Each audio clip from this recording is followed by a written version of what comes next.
Pâques à la maison vidéo 26. Aujourd'hui, je voudrais vous faire découvrir ou redécouvrir la recette du bonheur. La recette du bonheur.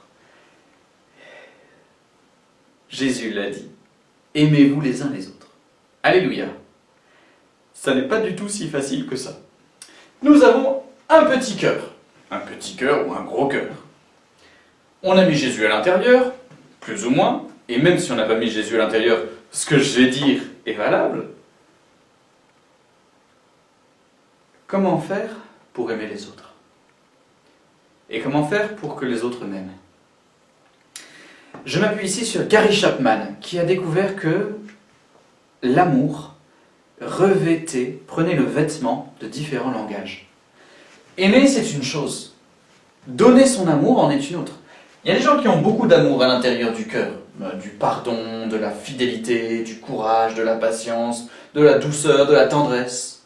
Mais ils ne savent pas le donner aux personnes qu'ils aiment. Gary Chapman a fait cette explication que, en fait, le cœur, c'est comme un réservoir, une métaphore un petit peu de voiture. Le cœur est comme un réservoir. Et pour que la personne se sente heureuse, pour qu'elle soit dans le bonheur, eh bien, il faut qu'elle sente qu'elle est aimée. Pas seulement qu'elle sache avec sa tête. Ça ne suffit pas de savoir avec sa tête, il faut aussi ressentir l'amour des autres. Et il faut aussi bien voir qu'on arrive à donner son amour. Donner, recevoir, c'est ça l'amour. Et donc, la donation de l'amour est très importante. La manière dont on va donner l'amour est très importante. Le langage de l'amour qu'on va utiliser est très important. Parce que, si par exemple, moi, j'aime beaucoup les cadeaux, mais si j'aime quelqu'un, un bon ami ou quelqu'un de ma famille, qu'est-ce que je vais faire? Je vais lui faire un cadeau. Oui, mais peut-être que la personne en face de moi, les cadeaux, ça ne lui fait ni chaud ni froid. Peut-être que la personne qui est en face de moi, elle, son langage d'amour, sa manière d'être aimée, c'est les câlins. Et donc, si je m'acharne à lui faire des cadeaux, alors que la personne a besoin de câlins, ça ne marchera pas. Et donc, je peux passer toute ma vie à essayer de lui faire des cadeaux, ne marchera pas plus.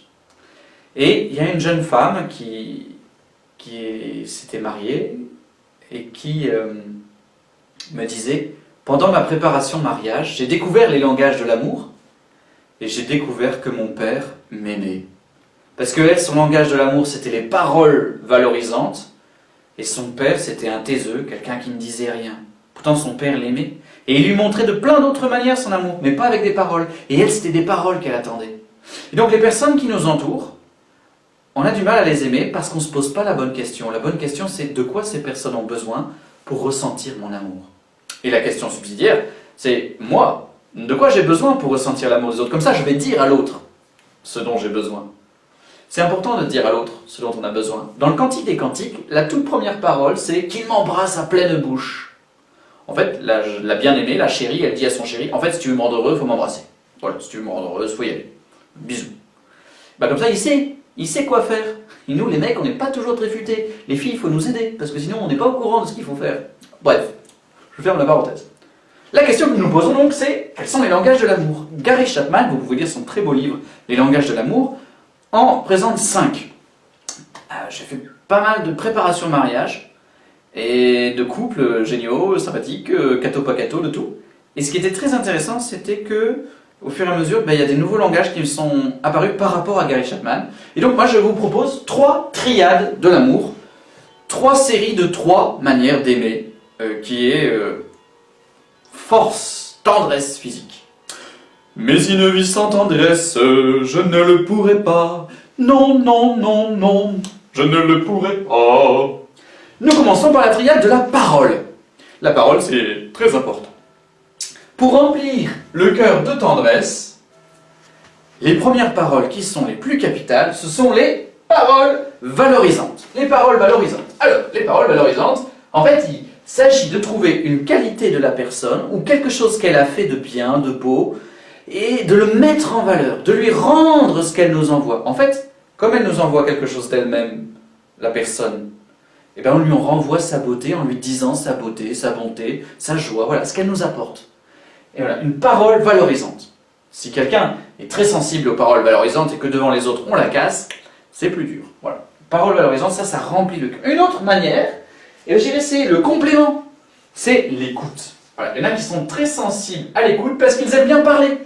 Si vous avez avec vous quelqu'un qui aime bien parler, vous lui donnerez de l'amour en écoutant. C'est une donation que de recevoir. C'est une donation que d'écouter la parole. Vous donnez de la tendresse à l'autre en recevant ce qu'il a à vous dire. Troisième élément de parole, c'est les connivences. Alors ça aussi, c'est pas mal. C'est très important. Les connivences, c'est l'humour. Voilà, on se connaît tellement qu'on se permet des petites tailles tranquilles. Ah, ça c'est toi. Petit encore toi. Mais c'est à manier avec prudence l'humour et l'ironie parce que parfois la personne en face elle a plutôt besoin de paroles valorisantes. Mais voilà, on a cerné l'autre sur un point de son caractère et on met ça en relief. Voilà, un peu d'humour, on se taquine.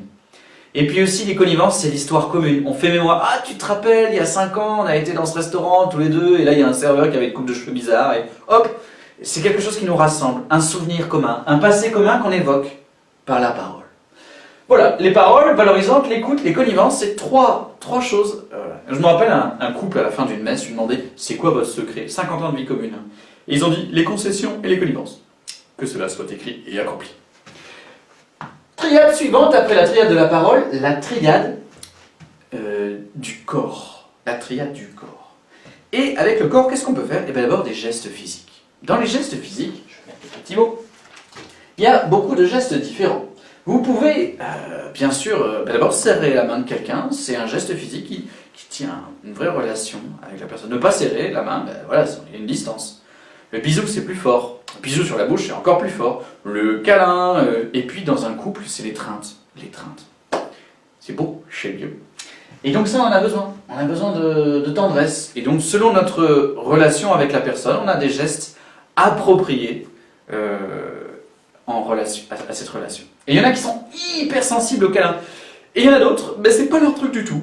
Et donc, quelqu'un que c'est pas son truc du tout de faire des câlins, et s'il fait un câlin à l'autre pour lui faire plaisir, c'est pas parce qu'il ne ressent rien qu'il ne l'aime pas. Parce que le ressenti, c'est piégeux. C'est-à-dire que le but, c'est de donner de l'amour. C'est ça l'amour. L'amour, c'est rendre heureux l'autre. Si moi, je suis pas câlin, mais que je fais un câlin à l'autre pour lui dire que je l'aime, parce que je sais que l'autre, il a besoin de câlin, c'est vraiment de l'amour. Votre sentiment, à ce moment-là, n'importe pas. Et en fait, c'est en voyant l'autre heureux que vous serez heureux. Et donc, voilà l'amour. L'amour, c'est rendre heureux l'autre. Les gestes physiques. J'ai aussi pas mal de personnes, surtout les femmes, qui ont dit être regardées. Voilà, le regard de l'autre, quand il me regarde. Ensuite, deuxième type de langage de l'amour du corps, les cadeaux. Il y en a qui sont hyper sensibles aux cadeaux. Et puis, il y en a qui pas du tout. Voilà, alors là, il y a une personne, voilà, elle réfléchit, voilà, le bon moment, le cadeau qui lui correspond, elle l'emballe avec un beau papier, le trou, voilà. Elle lui donne, et l'autre il dit « Oh merci », puis il le pose sur un coin en disant « Parce que lui ça lui fait rien ». Ça lui fait rien. Donc voilà, si la personne, les cadeaux c'est important, il faut réfléchir, trouver la belle chose. Les cadeaux, on continue. Il y en a qui sont très sensibles aux petits services. Les petits services, qu'est-ce que c'est? Mettre la table, débarrasser, faire la vaisselle, balayer, sortir les poubelles, ranger, les petites choses de la vie quotidienne. Sortir les poubelles est un acte d'amour. Sortir les poubelles, ça peut remplir le cœur de tendresse. C'est important de le savoir parce que ces actes-là, il ne s'agit pas seulement de rendre rationnel le quotidien. Toi tu fais ça, moi je fais ça. Point. Non. Chaque fois que vous le faites, c'est une donation d'amour pour l'autre et l'autre doit être conscient que c'est une donation d'amour. Même si vous avez partagé les tâches à la maison, ou dans l'amitié, ou la quinzaine de vacances. Là, voilà, chaque geste, voilà, ramasser quelque chose pour l'autre, ça a de la valeur, c'est une donation d'amour. Les gestes, les cadeaux, les petits services. Voici donc pour la triade de la parole, la triade du corps, il reste la triade du temps. La triade du temps. Première chose que nous dit notamment Gary Chapman, c'est les temps de qualité. Les temps de qualité, c'est juste, pour des amoureux, ça va être se retrouver un bon repas, ou une promenade, ou une famille, voilà, c'est un temps ensemble, on joue aux cartes, on papote autour du feu, voilà, on passe un temps ensemble de qualité, qui a de la valeur, où il y a des échanges, où on est ensemble, il se passe quelque chose. On se regarde dans le blanc des yeux. Voilà, deux amis, parce que c'était lui et parce que c'était moi. Mon Denis la Boétie. Voilà les amis, c'est des temps de qualité, et ça en fait ça se programme, ça ne se fait pas tout seul, ça n'advient pas toujours dans notre agenda. Et donc pour les amoureux, pour les amis ou pour les familles, c'est des choses à programmer, à décider, même quand on est confiné. Quelqu'un de ma famille m'a dit il n'y a pas longtemps, que j'aime beaucoup, ben nous avec mon chéri, on est confinés à deux avec bébé, et ce qu'on s'est fait, c'est que un soir, on s'est mis sur notre 31, belle robe de soirée, beau costard, et on s'est fait un super repas. Ça reste, dans le confinement, ça reste une super soirée. Entre nous dit, on fait la même chose. Pour les chrétiens, le dimanche, on se met beau pour Jésus, on a un temps particulier pour Jésus, hop là, j'ai envie de prendre. Temps de qualité. Temps de liberté. Alors ça, Gary Chapman n'en parle pas, sans doute parce que il faut peut-être que ces temps-là sont plus importants que cela. Je pense qu'en proportion, c'est plus important de se retrouver que d'être séparés. Quoique, celui qu'on aime, on doit lui faire confiance. Et donc on doit laisser libre d'aller respirer. S'il doit aller courir, il faut qu'il aille courir. Il y a un sketch comme ça de Gad Elmaleh à un moment, l'autre va prendre une douche, et quand il revient, l'autre il demande « T'étais où ?» J'étais sous ma douche, du calme. Voilà la jalousie, ça, voilà, on veut posséder. Laissez l'autre respirer, qu'il puisse aller se balader, qu'il puisse aller travailler, voir des copains, tout ça, voir des copines. Dans une juste proportion. Mais c'est pas anodin de laisser l'autre respirer, c'est une donation qu'on fait à l'autre. On lui donne de la tendresse en lui permettant de vivre quelque chose sans moi. C'est de l'amour. C'est de l'amour. Temps de qualité, temps de liberté. Et maintenant, les projets communs. Les projets communs, en fait, c'est quelque chose qu'on fait ensemble. Autant là, c'est se regarder l'un l'autre, autant là, c'est regarder dans la même direction. Voilà, on est des amis, on veut faire un voyage ensemble. Voilà, on est un couple, on veut avoir un enfant. Voilà, on est une paroisse, on veut avoir tel projet missionnaire. Faire quelque chose ensemble pour nous rassembler. On va ensemble quelque part. Ça, c'est vraiment ça, c'est chouette. Ça a de la valeur. Et donc voilà, 3 triades, les amis, j'essaye de ne pas cacher. Voilà, je me mets comme ça. C'est vraiment pour remplir le cœur de l'autre. Donc je rappelle les 2 questions que vous pouvez vous poser. L'autre, tiens, telle personne que j'essaye d'aimer, de quoi il ou elle a besoin? Et moi, de quoi j'ai besoin? Alors je peux poser des questions à l'autre. On n'est pas des héros de la devinette. Si vous ne trouvez pas par vous-même, il faut lui demander en fait. Et pareil, vous, n'hésitez pas à dire, tu sais en fait, pour être heureux, j'ai simplement besoin que tu m'écoutes 5 minutes. 5 minutes. Et puis tu n'as pas besoin de trouver de solution à mon problème. Je te demande juste de m'écouter, c'est tout. Voilà, frères et sœurs, merci de m'avoir écouté. Ça me remplit de joie. Je vous souhaite d'être heureux. C'est vraiment, pour moi, ça a été lumineux quand j'ai découvert ça. Et bien, je vous souhaite cette lumière, ce bonheur. Bon bonheur!